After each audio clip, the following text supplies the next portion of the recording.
Hello, welcome back to all my combo lords joining me in the combo classroom for another live sort of video slash stream. I say video slash stream because a lot of the content on this channel recently has been in live stream form due to me spending my personal editing time on my combo class channel, where you should make sure you've seen the episode that came out a few days ago and that you're tuned in for the episode coming out in a few days from now, which I just finished filming this afternoon, and now I just have to finish editing together.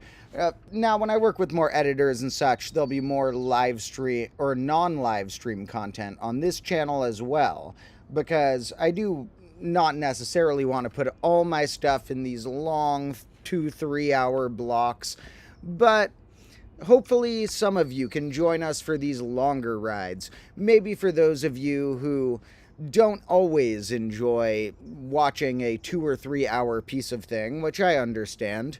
Maybe it can be what you watch when you're spacing out or putting in the background or going to bed or whatever. But in any case, tonight, I want to say tonight, it's about to hit tonight.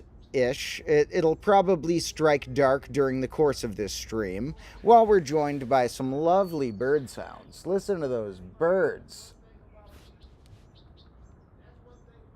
There's also people in the background, so I'm not referring to the people talking in the background. I'm referring to those lovely birds. There's this one mockingbird that copies sounds, and it started copying car alarms on the block, which can be quite annoying. It heard the sound of a car alarm, and it's the type of, I say, mockingbird of, not sure if that's the actual species of it, but knowing that that's a nickname for the type of bird that can copy sounds pretty good.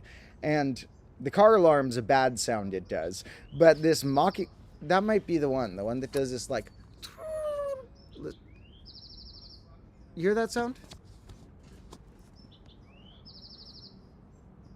That's not the car alarm. That's one of its nicer sounds. That might not be the same bird I'm thinking of. I need my bird specialist friend to come by here sometime.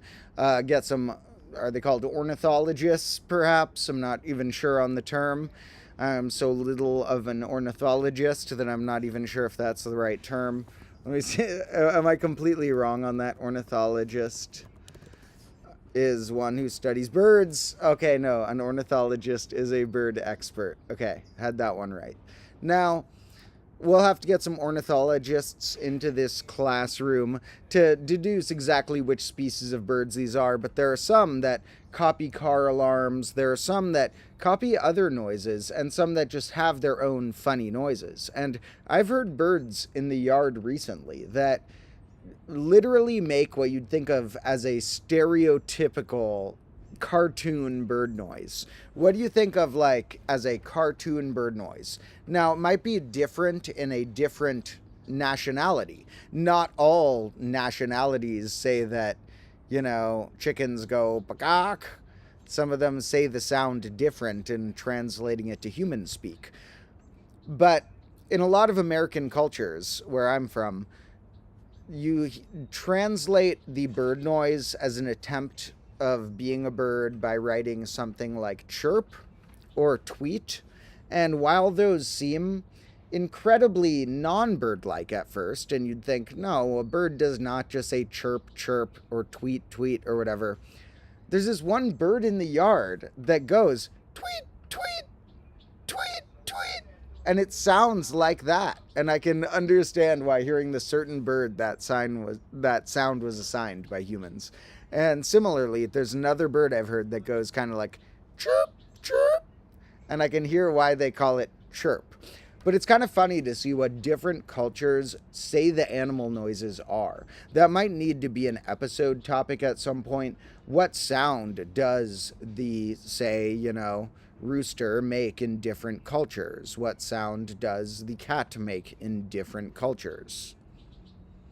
Now, today, although we are appreciating our birds and lovely other nature, and I do have a natural thing to show you folks in a minute, I do want to jump into a little math for all the math lovers who have been riding along with learning strange number theory and enjoying that portion of our current journey. And this month, some of what I've been filming and thinking about relates to these Pythagorean triples and beyond them. The types of numbers where you can add a certain amount of a given power of a number into another of that power.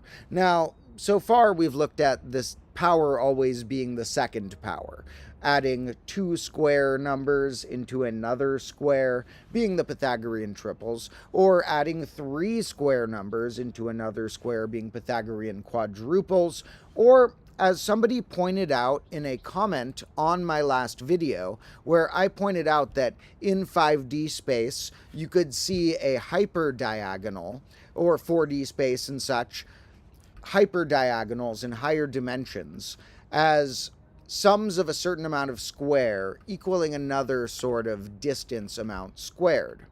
The distance formula usually looks like a certain amount of things squared equaling another thing squared. Also makes sense that in the first dimension, it's oversimplified, because if I only have one of them there and I say something to the first power equals itself to the first power, not interesting. But if I say a 2D distance and I'm looking at something, well, I guess the 1D distance formula, we'd still have squareds in there, so it would be something squared equals another same thing squared. Big surprise.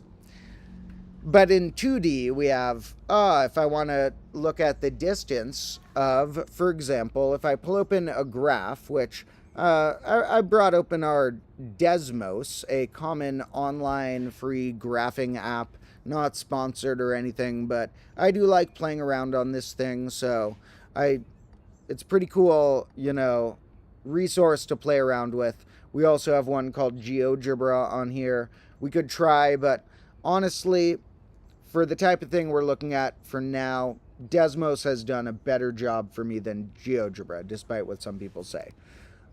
And if I look at something like, where's my coordinate point 1, 1? How far is that from the origin, from the point 0, 0? Well, these are square root of 2 apart. That's part of why square root of 2 is a fundamental number, is that it is the diagonal length when you're looking at 1 over and 1 up on perpendicular axes. And that's because of the Pythagorean theorem. 1 squared plus 1 squared must equal this side squared, so this side squared must be 2. So the side must be square root of 2. So the point's distances from the origin of any point is the square root of the sum of the x coordinate squared and the y coordinate squared. The sum of those, all square rooted, because the square of that is each of those squared and added together. Similarly, what I wanted to show here again in graphic form is that we said that a squared plus b squared equals c squared is a Pythagorean triple. Well, in general, the Pythagorean theorem for any right triangle or any 2D perpendicular distance formula. But additionally, if we look for integer solutions, whole numbers that work for that, we call those the Pythagorean triples. And to find those, I mentioned how we could... This is rattling on here. I'm just moving this because I'm hearing all this globe rattling and such. Oh, the Toroflux. Okay. Yeah, making sure that none of this falls again. So, got some more wild filming in today. You don't get to see the current falls quite yet. But there's going to be another fun combo class episode in a few days. And all I'll say about that one is it does contain probably the largest fire you will have seen yet. So it also contains a lot of math related to third powers and beyond. But as a follow-up of the second powers that we were looking at, since my last episode was about these Pythagorean triples, and a lot of the things I mentioned in the episode, I wanted to just demonstrate quickly in the classroom and move on. We're going to take a moment longer to look at some computer-like visualizations of those, like me pulling open the circle graph on here, which is to, of course, if I say what is the circle equation, there's many things I could mean. I could mean what is the area for a circle, what's the perimeter for a circle. But if I say what is the equation for which points are a circle on a 2D coordinate plane, then the equation is x squared plus y squared equals a radius squared. And I can set radius as a variable here and say, right now we're saying the radius is 1, and the circle is the circle with radius of 1, assuming we're okay with putting them at the origin as the center. We're having them centered at the origin for now. That makes it better for what we're doing today. So normally we could, if we really needed, be like x plus 2 squared. No, not all. Ooh, we made an infinity sign by accident. That's fun. But, or like a y plus 1 squared. And this could move the circle. I can move the circle is my point. But today having the circle at the origin is going to be better. And then we get an even simpler equation, x squared plus y squared equals r squared. And what we were looking at is a few analogies of it. One that I'll just note is in the episode, but you can look at in the episode. We'll go into this one more in the future, another day in a stream. But there's something important about this unit circle, the one where the radius is 1 or 1 squared, same thing, and where we're looking for rational points on here. Of course, this doesn't work as well for that, to show rational points, because they're making an approximation of all these points. When I click right here, they're finding a point near there on the computer and saying that this is the approximation of those numbers right there. But that doesn't mean that those are necessarily rational number coordinates that they're displaying to me. So sometimes here on Desmos, they're going to give a certain cap to how many digits they try and approximate. They don't know how to auto-deduce that we're looking for, some scaled up or down Pythagorean triple versus looking for pi or something. But the point for today will be a simpler analogy that we looked at in a stream a while ago, but that I didn't really mention until the latest main episode, which is that if I make my radius whole numbers, let's now set my options for my radius to be like 1 to 20, and the step length is 1, meaning when I click up this, it goes 1 integer at a time. So on these circles with whole number radii, 1 to 20, which points on them that don't lie on an axis are a whole number x coordinate and a whole number y coordinate? Well, the ones that lie on the axis will hit every time, 4 times for each of these, and those line up with a degenerate Pythagorean triple.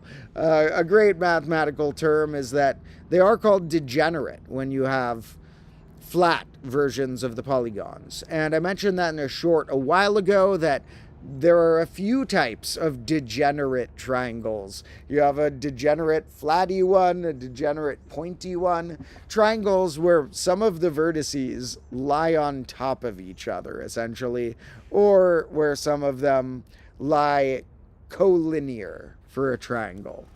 Things that make the shape flat, basically. And those do line up with what we could call a degenerate triple. 10 squared plus 0 squared equals 10 squared. Great, that doesn't tell me anything. But what about this? What about 6 squared plus 8, where are we? 6 squared plus 8 squared equals 10 squared. Now that's kind of interesting. That's because we're on a doubled version of our best, coolest, simplest Pythagorean circle. This one of radius 5. Not technically called a Pythagorean circle, but maybe deserves that nickname. Where on this circle, the points 4, 3, 3, 4, and negative versions of those are whole numbers. Well, or in these cases, some people use whole number to just mean positive, so they're integers, including the 8 copies. Now, if we really want to get a smaller section and just look at that, I could look at like y is greater than x. Well, let's flip this to make it, let's say, less than equal. I could just look at the points in this strat, and in fact, even less. It's hard to make this show, but let's see.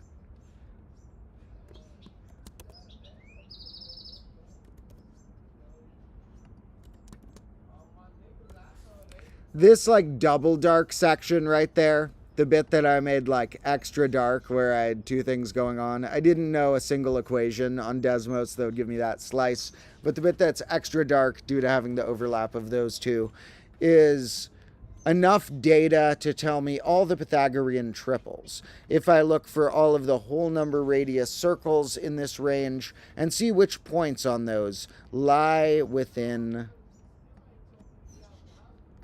both being whole numbers, like 4, 3 right there.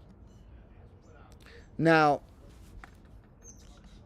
because of this line, we can double the circle and triple the circle, and they do end up working. Now, there's also other ones, like the next, what we'd call primitive, that's not a doubled or tripled version of that, would be when I get up to length 13, we'll have the point 12, 5 should be on this circle. Based on the Pythagorean theorem, there should be a point here that's 12, 5. Yep, 12, 5. So you can find the Pythagorean triples on circular things like that. And like I mentioned, you can find the Pythagorean quadruples on 3D things. This is a such underrated concept, in my opinion, is that a lot of teachers teach what I just said, that Pythagorean triples could be seen as integer coordinate point, like grid points on a coordinate plane, that are also an integer from the origin, an integer distance. But we can do a 3D version of that for what's called Pythagorean quadruples. There are points on certain circles, 3D circles, that have an x-coordinate, y-coordinate, and z-coordinate that are both all whole numbers, and the distance from the center of the sphere is a whole number. And those describe our Pythagorean quadruples, are times where one square can add with another square and a third square, because we're not just talking about triples, we have quadruples. Ironically, my favorite way of demonstrating them involves reassembling the ones on this half of the equal sign into the ones on that half of the equal sign. So we only see 3 right now, but it's a quadruple because the point is that these can rearrange into another square. But it's also telling me that on a circle that has a radius, no, on a sphere that has a radius of 3 of some unit, that there will be a point on that sphere on a 3D coordinate plane that lines up with a coordinate that is 1, a particular direction, and 2, each of the other directions. And for those who are leaving comments, let me check our chat. Somebody asked if we have Discord. We do. We have a combo class Discord where a lot of fun chatting goes on. Make sure to check that out. Pretty sure it's linked in the description here. If it's not, it's on the about page of the channel. But we do have things like a Discord and subreddit and other fun places for combo lords to join and discuss fun things. Now, somebody says that I look like a math-obsessed Viking from Scandinavia. Oh, it sounds pretty complimentary. Viking seems like a cool sort of badass trope. That'll be cool. But no, don't think I have any Scandinavian blood in me. I have a variety of other European-ish genetics, but haven't heard of any Scandinavian ancestry yet. Now, but I wouldn't be surprised if there was a little bit of that in here. Now, some people say math is their worst subject and they hated it. I'm not sure if you're saying that meaning that you enjoy any of this too, or that you still dislike math in that way. I'm sorry to people who feel that way. School soured a lot of people to mathematics, which can be a really fun, nice thing. I'm not the type of guy who everyone would expect would spend many hours obsessing about math, because I don't fit many of the tropes someone would assume as a math teacher of sorts or anything. But numbers can be very beautiful. At the same time, for those who don't like numbers, we do other fun stuff in our streams too, and other fun stuff on our channels. So even if you hate numbers, it's worth tuning into the combo shows. Mostly on our main combo class channel, but this channel will have some more fun bonus things of sorts over our next little period. Now, and over forever. I mean, relatively. Now, somebody says they sent mail. That's awesome. Thank you, Mike Bolt. We will look for that mail soon. I haven't checked the mailbox in like 2 weeks or something, so I do need to check back there and see. It's a private mailbox that is not my home address, where people can send clocks and globes and whatever they want like that, although these were not from there. And we've gotten some very fun science toys and such from there already, and also some cool letters and various other things. So thank you. I will check the mailbox at some point before long. Now, a lot of other good comments that are interesting. People say they wish their teachers were as enthusiastic. Yeah, it's too bad teachers are not always as enthusiastic in school. You know, if I was forced to do the normal type of teaching, maybe I wouldn't be as enthusiastic as I am right now. Even from my beginning of teaching, I did private tutoring more so before shifting more toward YouTube and stuff. So it's a little different of a type of teaching that I've had more fun with. Been able to focus a little more on personalized connections and teachings and topics and such. It's a little harder for teachers who have to do a big school system where they have many students in the same class. We got more than 10 students in the class. Many school districts have 30 in the class or something, but you already have more than 10 in the class, and it's harder as a teacher to stay enthusiastic and motivate people, probably. I have some friends who were teachers but didn't end up liking it or staying with the profession necessarily. I do come from a family of teachers to a degree. My dad's a teacher. My mom was a teacher at a point. And so I don't know, teachers can have more fun. If you're going to be a teacher, you might as well make the best of it and try and teach way more excited, get the students hooked. But it's also because it's a weirdly underpaid job. And, you know, if teachers were paid more, maybe we could have more people motivated to go down that path and help people in society in that ways. It's a weirdly underpaid job to have a whole career for your entire life teaching. So it's like higher paid to just be like, oh, I'm just going to hustle and be a private teacher. So, which is a weird motivation, you know, for our society. Shouldn't we motivate people to do the harder job of being with the class of 30 students who you don't know if they're all going to be dedicated and you still have to try and teach them all. I took, in a way, the easier path of, with videos and with private students, I was having students who sought me out, who saw something I had made and wanted to continue that or whatever. And so it's a lot harder when you're a school teacher who has students who are forced to be there, and their relationship with you is very different because, if you were forced to watch my channel every day, your relationship with me could sour as well. And so let's maybe cut the teachers a little slack, know that sometimes they're trying their best. It's an underpaid job. At the same time, some of them could try a lot harder. They could make it a lot more interesting.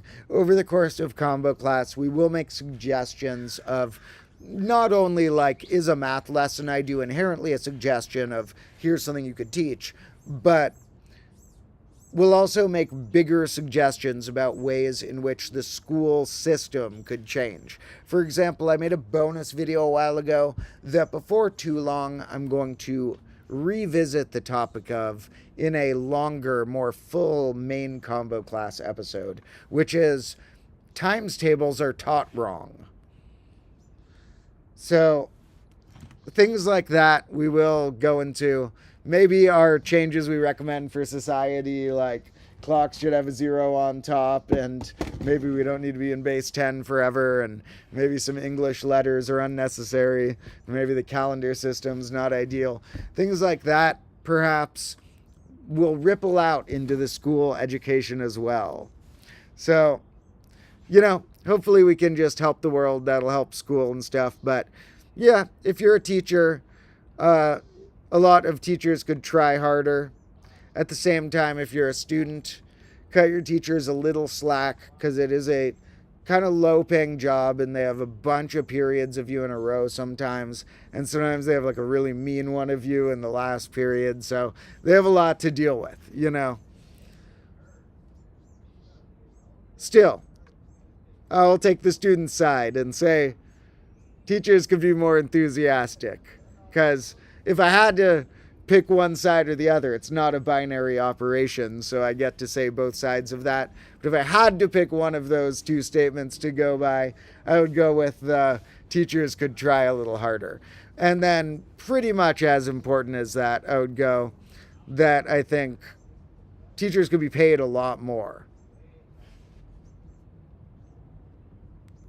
So, a lot of other cool comments. I'm not sure if I had any particular teachers who deeply inspired me. I did have some teachers who I thought were cool, who understood me and I had a good relationship with and stuff.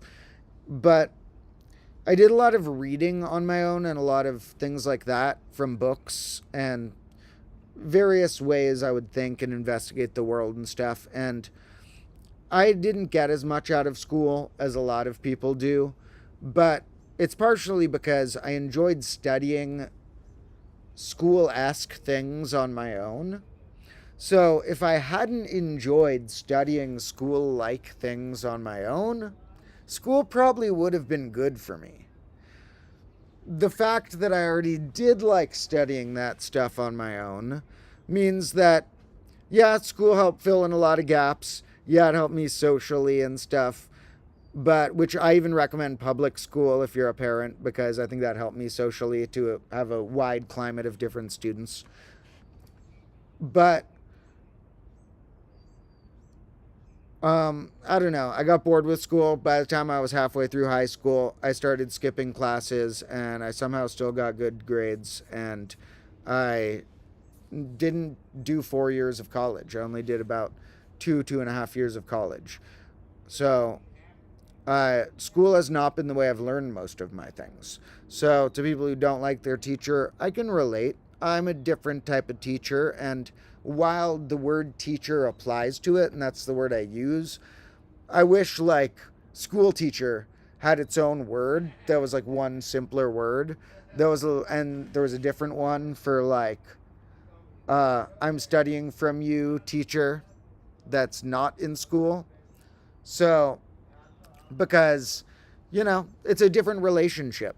I study from a lot of people. I have, authors and even math channels that I look up to, that I study from.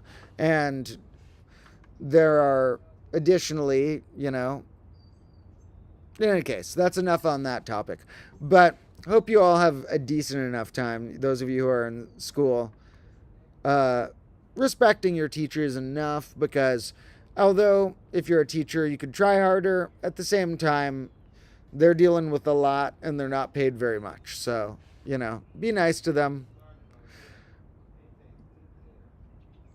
And vice versa. If you're a teacher, maybe your student's going through something you don't understand, even though you have 30 of them, so you're a little outnumbered. Now, somebody said, I don't have a math degree. I don't have a 4-year institutional degree from math. No, I never said anywhere that I have. People have weird assumptions about things. People, I say things that people assume are smart, and then they assume that I had a degree because I said a smart thing, and then they feel defeated because I didn't have a degree, and I never said I did. In fact, I've said many times that no, I learn from reading, from personal experiments, from writing, from talking with humans, and some knowledge I've gotten from classes, many of which have been classes that I didn't take toward a degree, that were classes not toward an institutional degree. In my opinion, degrees are a way to get yourself a good job and guarantee that you learn a particular field. And so those are great for some people. I'm taking the riskier route with the job thing, obviously, but also I'm I don't know. And thank you for the other nice comments and stuff. I've taught a lot of private lessons. I've never told anybody that I had an institutional degree. I think those are silly. I think someday, I've said before, I've gotten honors awards when I was in middle school and all that nonsense. Despite skipping a lot of classes and stuff, I got good grades. I got accepted to a lot of colleges I didn't go to. I went to a city college for money reasons mostly, and personal life reasons. There was a cheaper local college, but I got accepted into the UC colleges of various sorts. And so I got really good grades because I knew how to play the system, but that's not where I learned my knowledge necessarily. And so, like I said, when I got the 100,000 play button for this channel, I've gotten honors awards before for school and stuff. I didn't care about those. The YouTube awards, the first award I've been proud of. That's something I worked for from my own choice and got an award for. Not something I got an award because I was stuck in some system and I did the system well. So if anybody only cares about people who have degrees, I don't know, you should you gotta do that research instead of assuming that somebody you think is smart will have a certain thing. But at the same time, I think people should detach their expectations from that, because a lot of the smartest people I know did not have time or money or various life reasons to get a degree, and particularly were maybe working on some other trade skill or that was a term for it, I don't know if it's the right term, but some practical skill, And so, weirdly, the practical skill I developed on my own looks a lot like what school teaches. It's knowledge about how to teach math and science and music and stuff. But it's not that different than if I decided to get really good at carpentry instead of school or whatever, which you could learn in school too. I don't want to be completely opposed to school. It can be good for people as well. But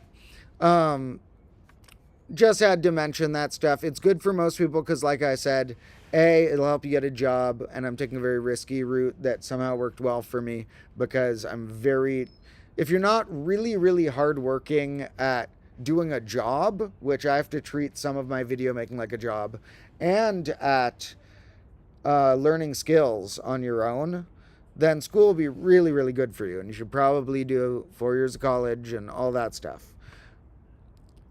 But, I was in the case where I didn't like drop out of high school or anything. I even did a few years of college. But I was bored getting A's in classes. That wasn't the game I wanted to play. I wanted to play my own games and make my own discoveries and learnings and such. So I've learned all my good stuff from books that I have both read and notes I have written and conversations I've had and some scattered things from classes. And like I said, some classes I took were not even toward a degree. I've taken, for example, music classes and things like that, mathematical things as well, that were just as a personal choice, not because they helped me get the degree or whatever. So college can be good, so I'm not going to say, oh, it's all purely bad or whatever, but I will say overrated, maybe overrated, not for everybody, but overrated in its assumption that anybody who ends up in a good job, it was because they had 4 years of college. It's weirdly forced to be true in a lot of industries nowadays, so don't try and take my path. It's very risky. If you're not willing to really, really work on your own projects for a long, long time and not have much money for a long, long time, then, which I still don't, then school will be good for you. But it is not the way I learned most of my things. In fact, everybody who says that they have learned things from me and not that they hadn't learned from school helps prove my point. Perhaps I think I already knew the stuff that often is taught in schools, and I wanted to, instead of just going deeper down a singular field of I get really good at linear algebra, or I get really good at set theory, or one thing like that, to continue having a wider, to be honest, shallower is forced to be the case. When you have something wider, it must be shallower if it has the same volume. But to have a mildly shallower and wider spread of knowledge. So, to everybody who has learned cool stuff from me, thank you for helping prove my point that we can do learning that schools are not currently achieving. Now, that's not to say that the stuff I do couldn't be done by a teacher in an ideal world. There could be an ideal world where teachers are paid a little more, teachers have smaller class sizes, public schools are a little safer, more people are motivated to be in public schools, where things like that make a school have a better potential to have like a motivated teacher like me in the environment. And so, my stuff, it's only disconnected from what the schooling system currently is. It's not inherently disconnected from what the schooling system could be. I'm not opposed to the type of teaching I do being done in a mandatory government way that students have to attend, such as exactly what school is. But, careful with assuming you need to do everything always the school route. I'm going to be too much of a bad influence if I say any more beyond that, because I don't want you folks to copy me. I'm taking a very, very risky path, and it might not have worked out for me. I already have been taking a risky path that we've come close to some dark timelines before combo class. So not only have I gotten lucky and my brain is extra weird and it's still risky, you might want to be careful taking any advice out of this or whatever if you are a student. Now, with that said, if you're a student, I'm kind of on your side that school is not currently done correctly. So, thank you all for all the nice comments and thoughts. Still, with that said, I will reemphasize that if that sounds like a diss to schooling systems, please, A, respect your teachers, and B, try and see if there's something you can learn that you want to know from the class. And C, see if you can get a good enough grade to help your future. So there's a lot of stuff at play there. And then, of course, D, you try and have the social life. And E, you try and sleep enough. And F, okay. So, in any case, good luck, everybody. Don't necessarily follow my advice, but know that I will probably have some critical of schooling systems episodes in the future that are not going to be critical of what schooling systems could be, but will probably be pretty critical of ways that schooling systems currently are. In fact, an episode before too long I'm going to have to do is the tale of when I pulled a calculator heist in middle school. I think the first time I rebelled against the schooling system was not combo class. It must be tracked back to the calculator heist when I was about 13. Do not copy any of it when I tell you about the calculator heist. The only reason I've held off on making an episode even about that, because it's a funny enough story, is that I have the calculator somewhere in my attic, and I have to dig through a bunch of stuff to find the actual calculator. The one, it's not my current favorite calculator. Where's my current favorite? My current favorite one's the one that got us like a quarter of our subscribers by one short that I filmed on this calculator doing absurdly good. That's the one that's around here somewhere. But this is an older. Not only is it older in the tale of that I got it a while ago, but when I got it, it was already like something that me as a 13-year-old was like, this is really old. So it's a doubly old calculator, and I think it's in my attic somewhere, so I'm gonna have to look for it and find it so I have the actual prop when we do some sort of bonus video or possibly even episode telling the story about, you know, a weird precursor story of sorts that sometimes when I think about when I first started sinking into combo class, doing really well out of many projects that I like to try out, I was like, is this like a new thing that I've fallen into of a sort of chaotic mathematics? Is this something that I'm just like really enjoying these days, a sort of chaotic approach to math? But then I like look back at my younger childhood and I'm like, oh no, I was always pulling chaotic math shenanigans, stealing calculators, all the biz. But of course, I don't recommend that one. Don't steal anything. Wait till you hear the story before you consider copying anything. Now, thank you to all of our other random comments who are awesome for joining me. What we're going to do after this, although I've been ranting about those older stories for a minute, does relate to this graph I still have pulled up. The thing about Pythagorean triples, where what I downloaded is a few computer programs from the thing called Wolfram Demonstrations. Wolfram is one of the better online mathematical resources. They have a good online calculator. So like Wolfram, not the graphing calculator here, this is called Desmos, but Wolfram Alpha is a really good graphing calculator. Wolfram Math World is another thing I recommend. That's a sort of Wikipedia-like little structure of math topics. And the new one that I found, new a few months ago, so it's been in a few streams already, is the Wolfram Demonstrations. And the demonstrations is where people put up computer programs they've designed that they make publicly available. Pretty sure I'm allowed to show them in the stream, and we're going to make sure the people who put them up would be okay with it. I don't want YouTube to get so weird in the future the way they are about audio these days, about like any visual I show from another website. pretty sure I can show these demonstrations on the stream. And we will credit the people, of course, and look at the names of the people who designed them, because we're all about crediting people who made cool stuff. And the people will be okay with us looking at this on the stream for sure. So they would be geeking out with pride and happiness.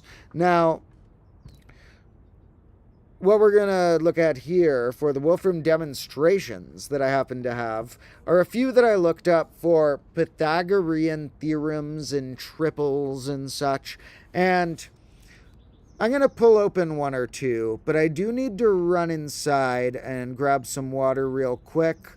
And I'm also going to get some more nuts for the background squirrels, because I put some out earlier today and they're gone. So the squirrels came and ate the nuts I put out. So just in case it causes a squirrel to do something as cool as the last stream, where the squirrel, in the last stream, I'm going to cut this out and find a way to put this into a video somehow or something. The squirrel was just hanging out right up there, just eating a nut, just like I put the nut right up there, and the squirrel just goes over and just has the nut, just looking at the camera, and me just hanging out. Oh, that was so cool. So we're gonna get, these squirrels love humans. It's crazy. My neighbor feeds them nuts, and all of a sudden they love humans, and I'm down. So here are some cool things for you guys to ponder while I run inside and grab some water, and then we're gonna look at these, and there's a few others as well. Here's a weirder one. Okay, wait, here's a few. There's a lot of these, so I don't know. They're gonna overlap a bit for now. I'm just putting a few on the screen so it looks cool, and so you have something to think about and chat about while I'm gone for a second. But these are a lot of Pythagorean triple things. I hope I got the Pythagorean quadruple one. That one I don't see here. These are all about triples. But do I have the quadruple one? No, I need to download the quadruple one when I come back probably. But these are different demonstrations that we're going to be able to fiddle around with and edit things about. So leave a comment if you can guess what cool things one of these programs might do, or if you have any other random fun questions. I'll be back in like 3 minutes, and I'm going to also point this part of the camera up toward, well, let's see. Can you even see all this? Yeah, you can see all this. Well, not really. This stuff's way down there.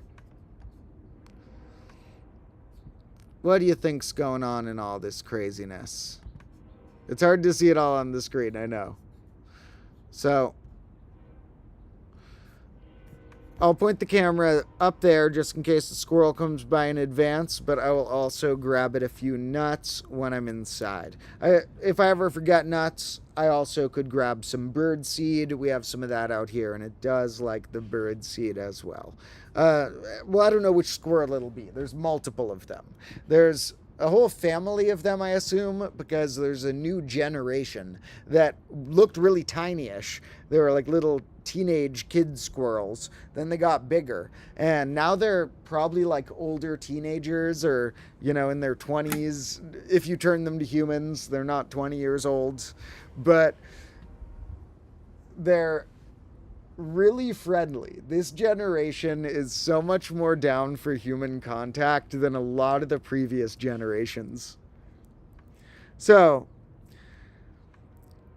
some cool thoughts in the comments. Leave any other thoughts you have, either about what cool questions you have for me, or what you think we're going to discuss on these cool topics, or definitely leave a comment if a squirrel goes by while I'm not here. I'll be back in a few minutes.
Alrighty.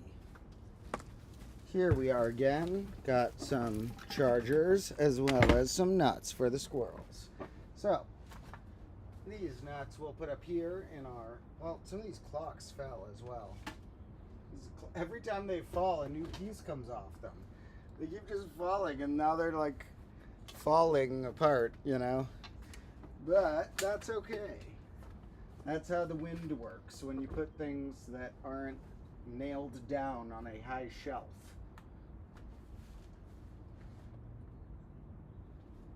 Okay, putting a couple nuts up on this little perch right here so that we might see cool little squirrelio.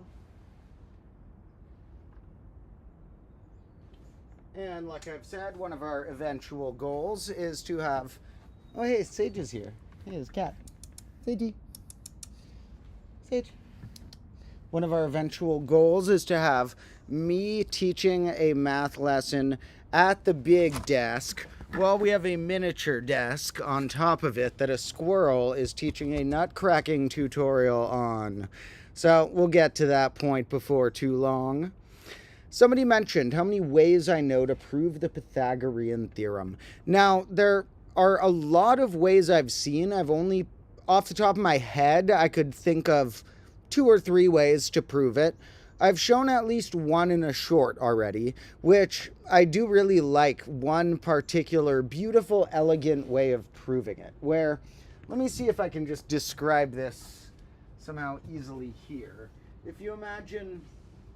This is a square, so if I imagine cutting off some sort of right triangle from here, and then I make a copy of that right triangle, and the right triangle I'm going to copy so it's like, we line up, I can't do it here, you can watch my short later about a proof of the Pythagorean theorem after you're done watching the stream if you want, but you line up 4 of them like that, and you can see an a squared, a b squared, and a c squared essentially like forming together in this certain way.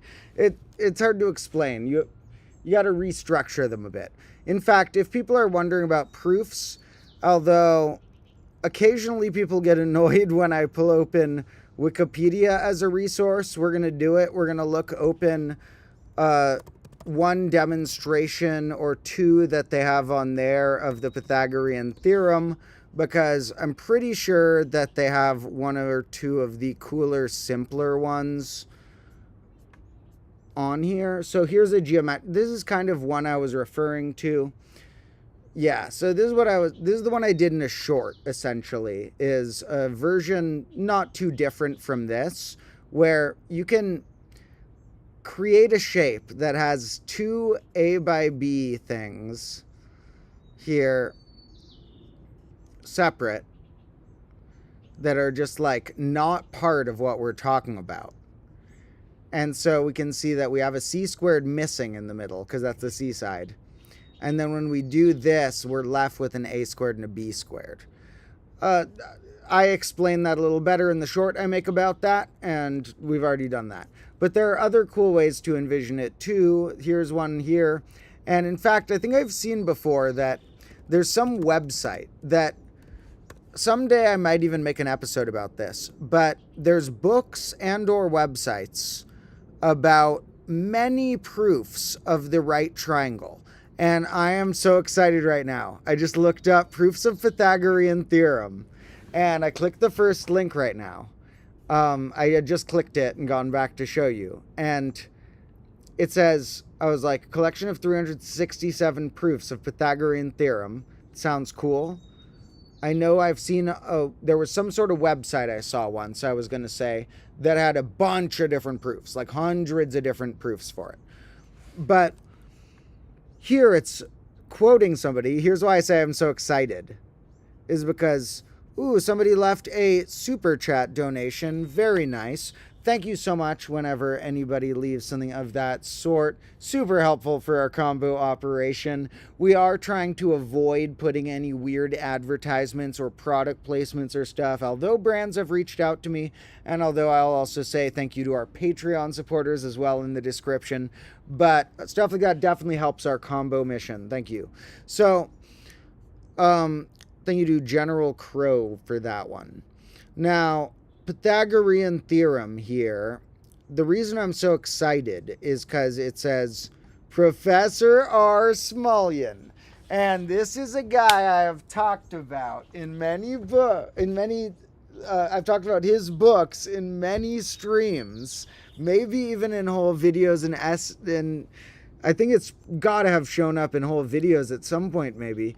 Raymond Smulyan is one of my favorite authors of all time, and I've called him like the most underrated math author in ways. So I'm so hyped that they're mentioning him here. Now, Raymond Smulyan mostly writes these books that are sort of logic puzzles that are simultaneously like a little story or fantasy analogy or anecdote or such that has some like fantastical nature or some humorous nature to it, but also is telling something about some state of operations mathematically. And a lot of the logic problems relate to what you could call a Boolean algebra sort of operation. Others relate to meta structures of that and to other combinatorics issues, and other things show up in his books, as well as him just having the coolest, funnest books. And the book that may have changed my life, this book may be one of the things that brought us combo class. So when my mom, a few years before I was born, was in Japan with my dad, they lived there a while. They lived in Japan and were English teachers there for a few years, or maybe a year. I'm not sure on the exact period. And my mom found this one book in a bookstore that she thought looked interesting. I'm trying to look up the old cover of it, the cover of the one I actually have. I have the book in my room. It's just not right here. What is the name of this book, Smulyan? Where's the old cover of this? Here. So this, my mom saw this in Japan in a used bookshop and was like, that looked interesting. That's something in English, but looks pretty surreal. So let's get that. And she read a little bit of it and thought the beginning was very funny and interesting, and then it kind of stopped making sense. And that makes sense because then when she passed it down to me, and because I was interested in math, and this was the book off the family bookshelf that I was most interested in. It had all these logic problems and stuff in it. The beginning section fully made sense to me, and it's simpler, fun little logic games and puzzles and stuff, and even jokes. And then it ramps up, and even when I would study it as a 12-year-old or whatever, I didn't fully get the ending, because it ramps toward Gödel's incompleteness theorem and Russell's paradoxes and these other bigger scale things in logic, a big field of math that's very interesting. And logic can be redescribed in other operations, often combos of binary things, but there's a lot going on in the logic portion of math. And this book I would read. I remember being in the woods with my friend at his cabin. We would go to my friend's family cabin once in a while. And like, I don't have a family cabin or anything, so that's like luxurious to me. Normally I would go camping if you go out in the woods and stuff, which I still love. But going out to a cabin, that's extra nice. But we would be out. I mean, camping could be even nicer in certain ways though. But then we'd be out in the woods on like a trip out there, and I would bring this book, and we would try and do all these problems from it called knight and knave puzzles. And there were problems where the knights on an island always tell the truth, and the knaves on the island always lie. And so you'd get these interesting logic problems where, for example, if you see two people and the first one says, we're both knaves, well, then you're like, okay, a knight couldn't have said that. That one must be a knave. But then it must be a lie that they're both knaves. So not only must the one who said we're both knaves be a knave, but the other must be a knight. And so you'd have these combinations of these whole little mysteries and stories he'd weave together of like, now this detective goes to that island and finds that there are 3 monks who each know they're each a knight, knave, or this other thing, and they each make this statement and whatever. Those classic sort of a liar versus a truth teller paradoxes. And at the simplest, one of the things it taps into is the liar paradox, a topic that I made a draft episode about. I almost finished an episode about way back at the beginning of Combo Class, like 6 or 7 episodes into Combo Class. We're now on the main Combo Class channel at like 40 episodes or something, but back at like 6 or 7 episodes, I started an episode about, and I even filmed a whole little episode that I didn't end up using. It's like the only episode I've fully filmed and not ever released yet, because I wanted to redo it better. That's about what's called the liar paradox. That's core to a lot of this, which is, you could phrase as, a villager on one of these islands could not say, I am a knave, because a knave would be lying. Oh, cat's going up a tree. Hey, what are you doing up there? What are you doing up there? Oh, he's trying to get the bird. Are you trying to get the bird? Come on, man, chill. No. You're not gonna get it. That thing's way too fast for you. Okay, yeah, he's up there though because he hears that crazy sounding bird. Do you hear that crazy sounding bird? This is the one I'm talking about, probably, that copies all the weird sounds like car alarms. This is not the car alarm sound, but it's copying something weird there.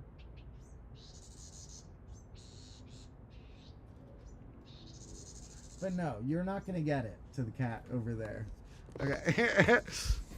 In any case, this book was awesome, and we're going to do an episode about the liar paradox someday, which is about how you can't have in a true-false type of statement where you'd assume statements just referring to truth or falsity in a simple binary way might either all be true or false, but the statement, this statement is false, is neither true nor false in one of those systems. You can't assign true to it, or it's false and then true and then false. But you can't assign false to it and then it's true, and then either way you get into a glitch. And so we're going to look at the liar paradox further at some point in the future. I just had to mention that. So cool that they happened to mention him there. I was looking at proofs of the Pythagorean theorem, but that's a whole nother story. We'll do an episode someday about more proofs of why it works. Pretty fun. We've done it in one short. But today we're going to look at not the Pythagorean theorem itself, except for this one. This one is purely about the Pythagorean theorem. So this one, we will talk just about Pythagorean theorem for a minute and say that, let's say I do put a whole number for 2 sides and I square each of them and I put them as sides of a right triangle and I wonder what the hypotenuse is. Well, if I can find one where all of these are whole numbers, well, that's a Pythagorean triple. So what if I put, for example, 3...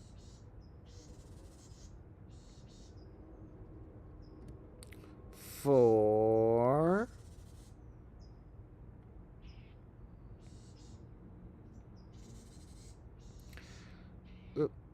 It won't let me do 4? What? Is it like not able to adjust that finely? Why won't it let me do 4? I want to make this 4. It's like glitching right past 4. Pretend this was exactly 4. This would be exactly 5. Now, but I forgot. We do want to shout out the people who made these, which this is made by Jeff Bryant. So that's pretty awesome. Thanks, Jeff. If this was 3, 4, it's about, and 5, it's about. If it was exactly 3 and exactly 4, it would be 5. We don't need to set the third side because it's purely determined by the first 2. Remember, we can also see this as a distance formula. If I want to know, this is my origin, and this is how far a certain point is from the origin. Well, C is the distance. And so a point that's 3 one way and 4 another way will be 5 from the origin. Now, real quick, to somebody noted the statement is false is equivalent to false. A lot of logic systems can't quite consider it that, because you do want to have a thing for purely false statements. Like if I say, if A and B, then not B. That's a purely false statement regardless of what logical A and B I put in it. So that's considered a contradiction or a false statement in there. And so you also want what's called a tautology, or a true statement, in the logic system at times. And the problem with this statement is false is if we assign it the same value of false, then it being false is like, so if it's false that it's false, that means it's true. So that means it's true that it's false, which means it's false. Which means it's false that it's false, which means it's true. And it's Seiji is on here. It's a different cat. We got double cats. Oh my god, so many cats. We got Seiji Boo. And we got Sassafras up in the tree. Last stream we got the coolest squirrels. Now we're getting some real good cats. Dad, Sage, and Sassafras. Hi Sage, you help me out up here. That's a good boy. Dad's a good Sage Boo. Oh, Sage is so beautiful and awesome. I'm getting a really bad angle of him, I bet. Or even seeing him, I don't know. He has a vet coming to look at him tomorrow, though, because he has this spot on his back that might be from fleas or might be from stress or something, and he has this spot. So he has a vet coming, and I'm going to have to trap him inside and get him ready for that tomorrow somehow. We already had the same vet come for Sassafras, and they cured all of his missing hair. So hopefully they'll cure Sage's spot. Now, Sage is an angel and the most wise and regal and royal and agile of all of them. Dandelion gets a lot of credit, but Sage right here, who's just helping me out and hanging out, is such a beautiful, majestic creature. So, Sage he's just his own separate beast from Dandelion. He decides when he wants to come give you love, but when he does, he's so pure and royal. Now, the statement is false can't be substituted. Somebody saying this statement is false can't really be substituted with the word false in any other statement, because if we try and just like do that just verbally, that's like saying like, if I was saying like 2 + 2 = 5 is false, to substitute it would be saying 2 + 2 = 5 is this statement is false. Those are different. To say 2 + 2 = 5 equals a thing we've called false is true. To say it equals this statement is false is different, because that's like a whole set of words. This statement of false, we've gotten to a meta level. So in logic, there's a lot of reasons why this statement is false.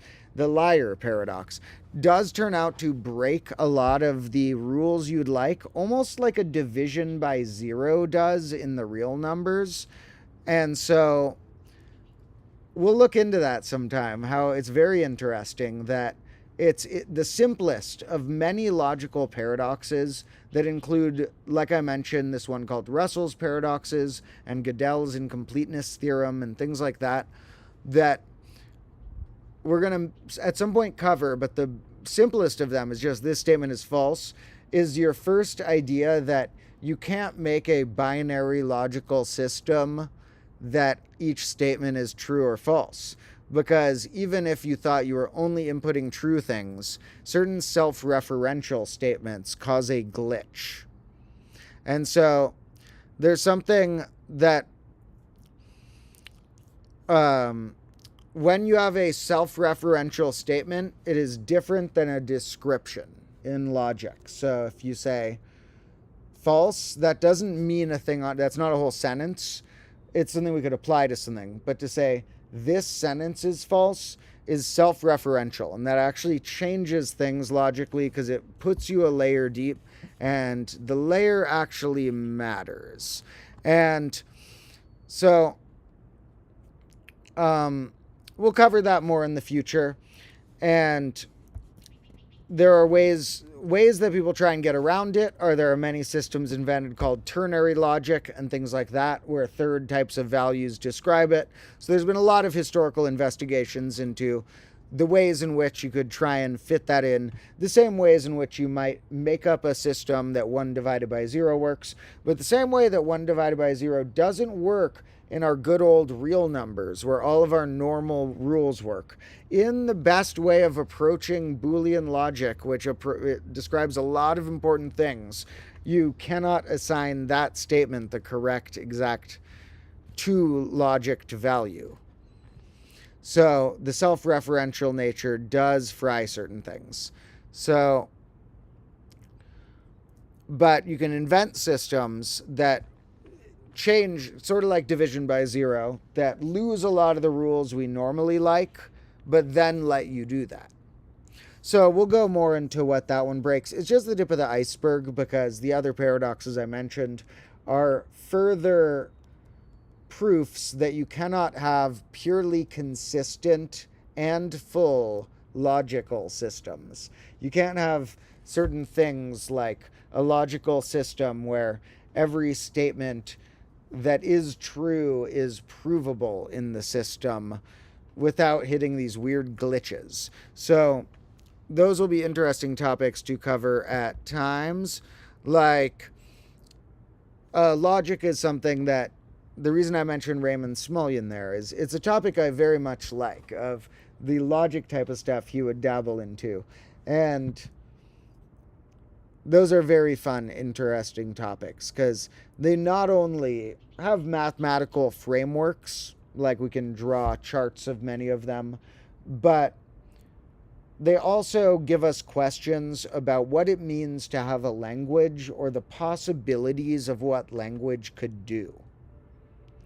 Because math is a sort of language, and to try and construct a mathematical, full, complete system, a lot of people dream of some universal theorem that will be discovered.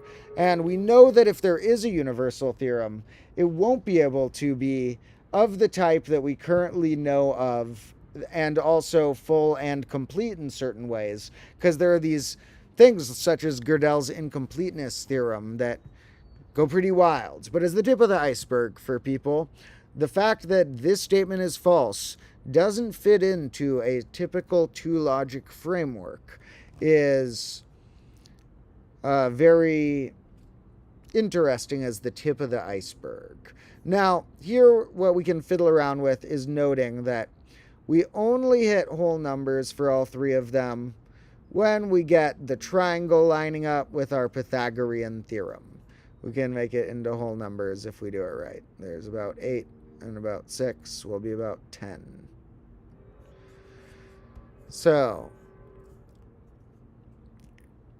the other cool visualizations include a scatter plot where we can look at a different range of all of the Pythagorean triples here, it seems. Is that what they're showing us? What are they showing us here? These are the ones that I just downloaded from the demonstration project to try and see 3D. Yeah, I want the redundancies to show the symmetry. They call them redundancies when they're reducing the copies, but I think it's interesting to see all the symmetry. 3D. 2D. Okay. So what's going on here? Is that 3, 4? I'm not sure why they're showing some of them. Okay, there. Now they're a little more mirrored. We have 3, 4, and 4, 3. Okay. So, here, if we look at this, this shows a scatter plot of where are all the Pythagorean triples. If we have 0 up through 20, this right there must be the point 4, 3 and the point 3, 4. These must be, I guess, is that, they're only showing primitive ones. No, here, okay, here's all of them. So here's when we put in all the Pythagorean triples. This was when we just show primitive ones. because primitive ones are when the three numbers a squared plus b squared and c squared are coprime, or a, b, and c don't have any factors bigger than 1 in common. That means that they're the triangles we could scale up into all the other integer side length right triangles. So here we get all of them, though. And you can see like the 3, 4, 5 is so powerful. It's such small numbers that on a chart this big, most of these ones, even showing all their copies, don't get room for that many copies. But 3, 4, 5 is such a tiny increment that we see it shooting up and having so many clones. 6, 8, 10. You know, so that if that's 3, 4, 5, 6, 8, 10, and then 8, what do we get up to? Or we get up to 9, 12, 15, and etc. All the clones of it flying upward.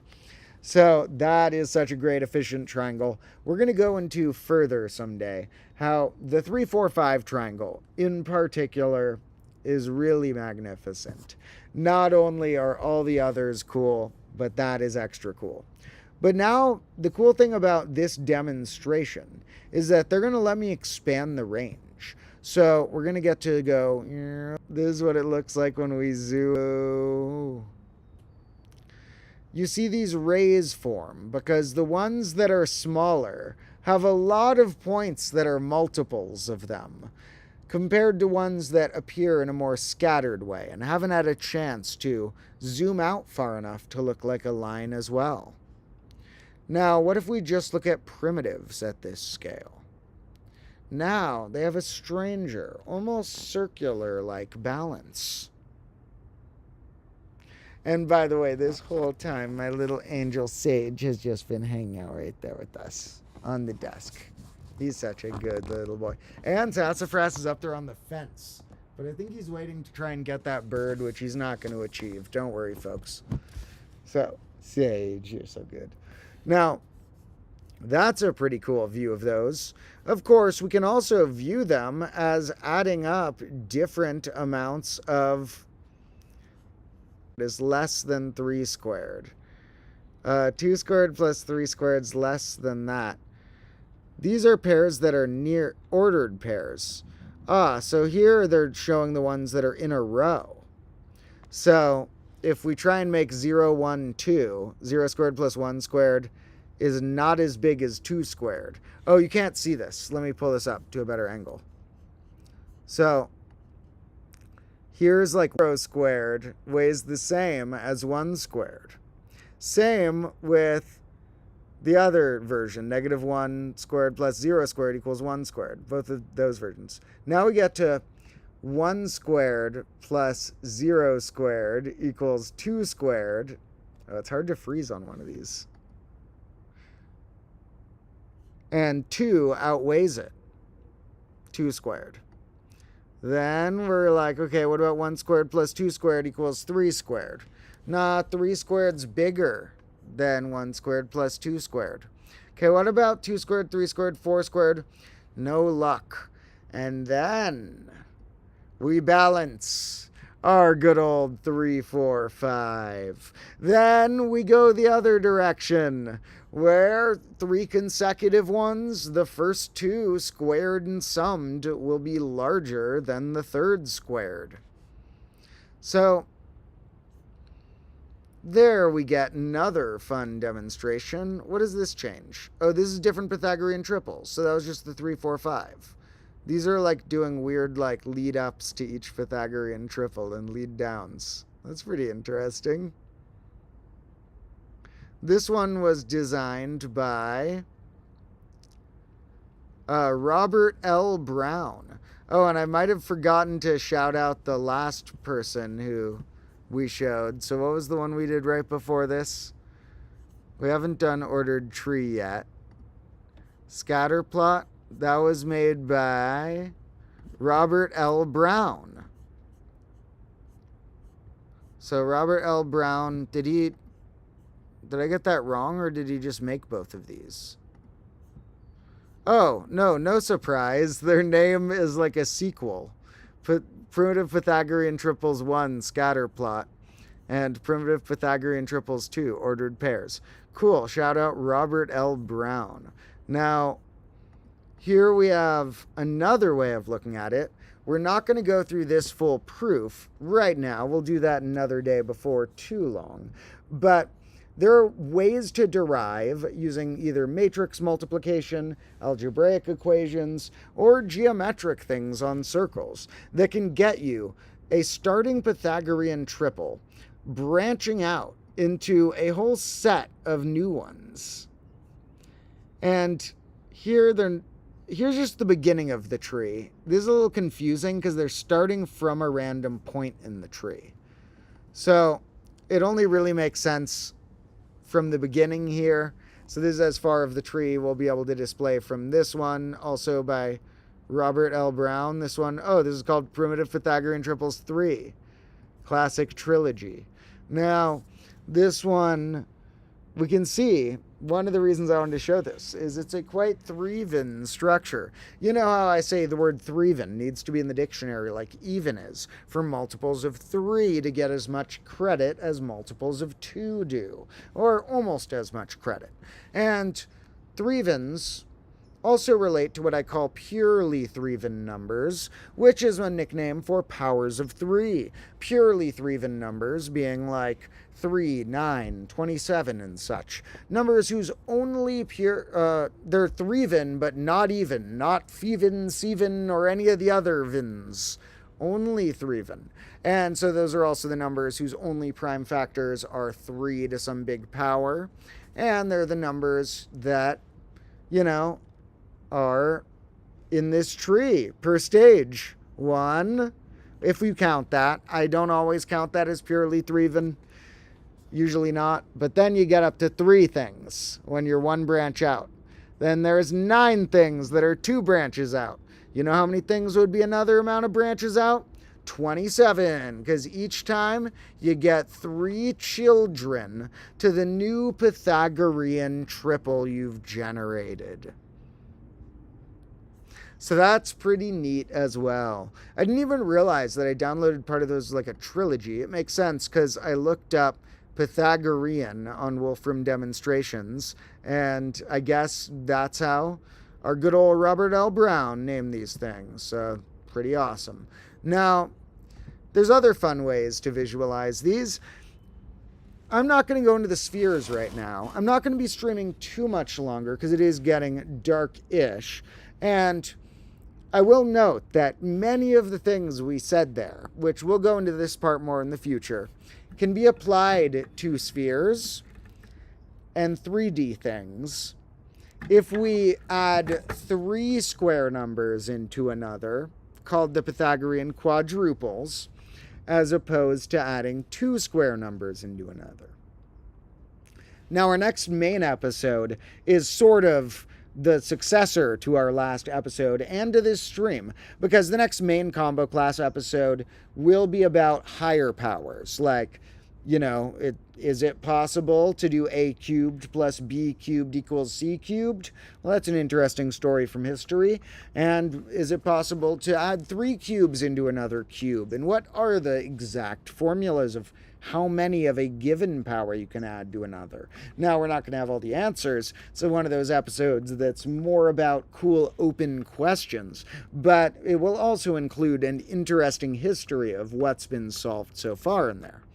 So, the beginning of which is the story of what's called Fermat's last theorem, and the later of which covers a variety of weird conjectures.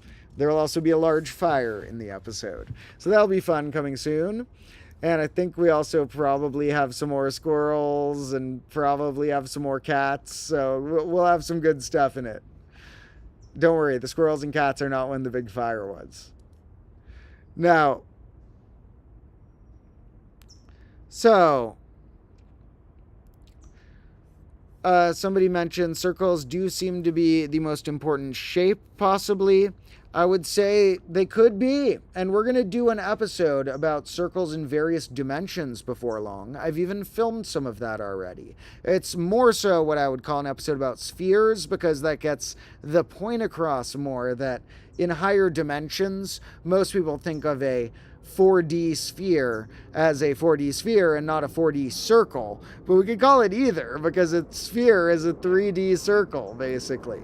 So we're going to be looking at circles, or in many people would consider it a something sphere, or a something ball is another term for what we'll be looking at. Slightly different at times of what part of the surface we'll be talking about, or if we're talking about the inside or the cover of it. But looking at the circles in various dimensions will come up before too long. Circles are probably could be the most important shape. I would have to, if I had to pick one, I would probably have to pick circles. And if I then got some other choices, I would probably put my ranking going circle, then triangle, then rectangle, then maybe hexagon before pentagon, maybe hexagon then pentagon. Hard to say, but circle is certainly fighting with triangle and maybe rectangle for the best type of shape. Now, circle is limited enough that you could say that we have to compare it to equilateral triangle or compare it to square out of the rectangles. And in that case, I would say circle might win. If you're comparing it to just like a fixed type of shape you'd expand in that way, like a equilateral triangle or square or something, circle might win out of that type, even though it's not technically a polygon, but it's reminiscent of a polygon with infinite sides. And a circle is probably the coolest of those. But the thing is, if I can give triangle, including right triangles, equilateral triangles, the acute, the obtuse, the scalene, all these triangles, there's so many good triangles. Triangles are everywhere too. So triangle would certainly be fighting with circle for the best shape. Additionally, quadrilaterals have a lot of good ones there too. Like squares show up a lot of places, and I don't think quadrilaterals, in my opinion, are as much in the running as triangles versus circles. But, like I said, if you're comparing them just to regular versions of those, circle might win.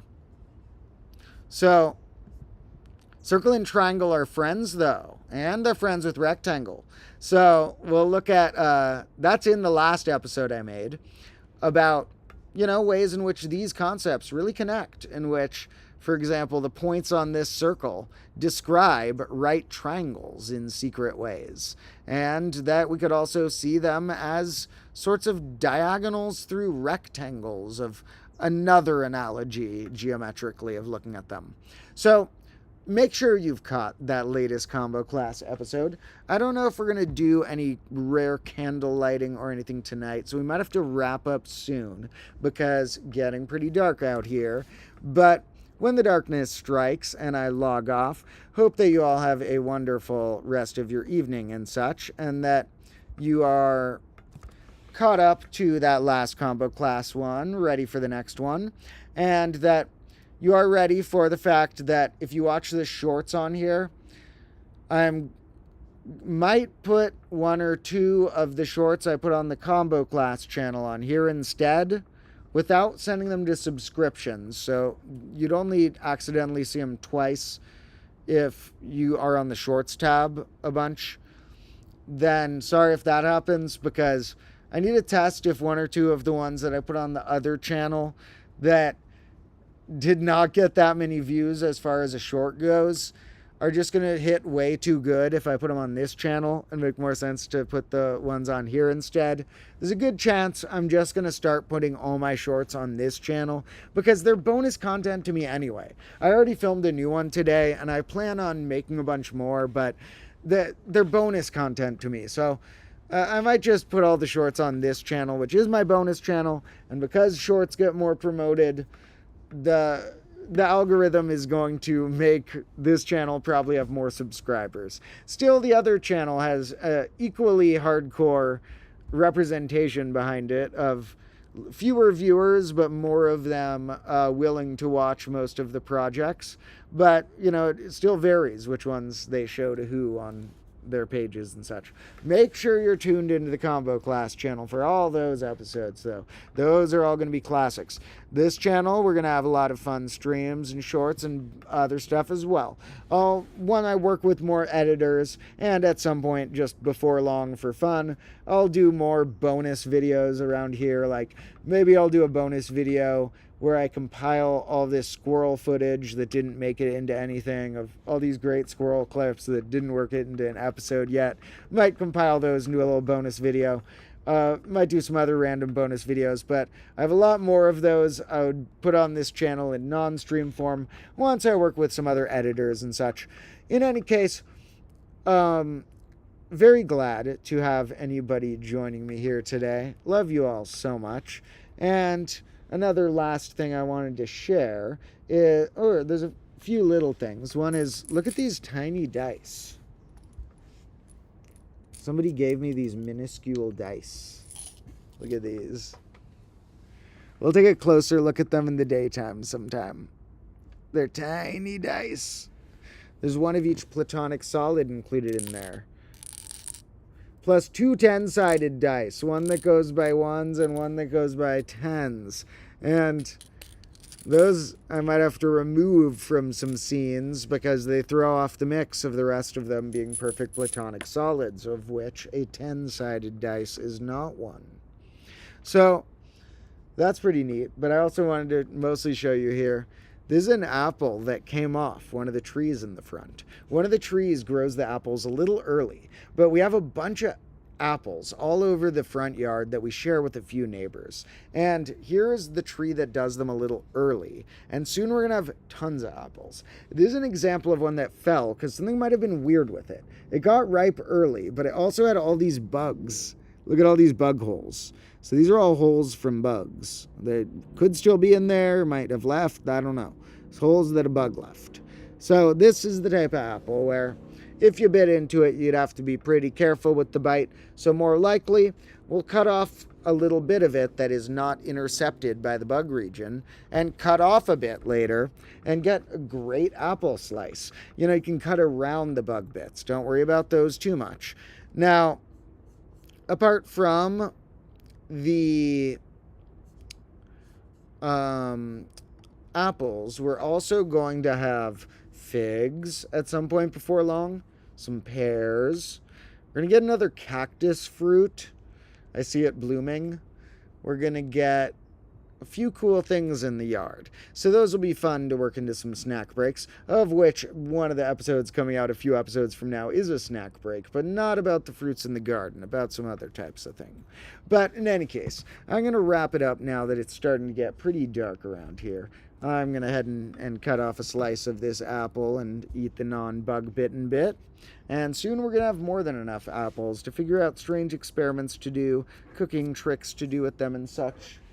What's going down here? Oh, it's a cat. Hi, cat. Oh, is that you? Which one is that? Is that Sage or Sassafras? Sage and Sassafras feel so similar and look so similar. I swear they might be secretly brothers or something. Because we adopted 2 of them from nearby, and then one's a stray.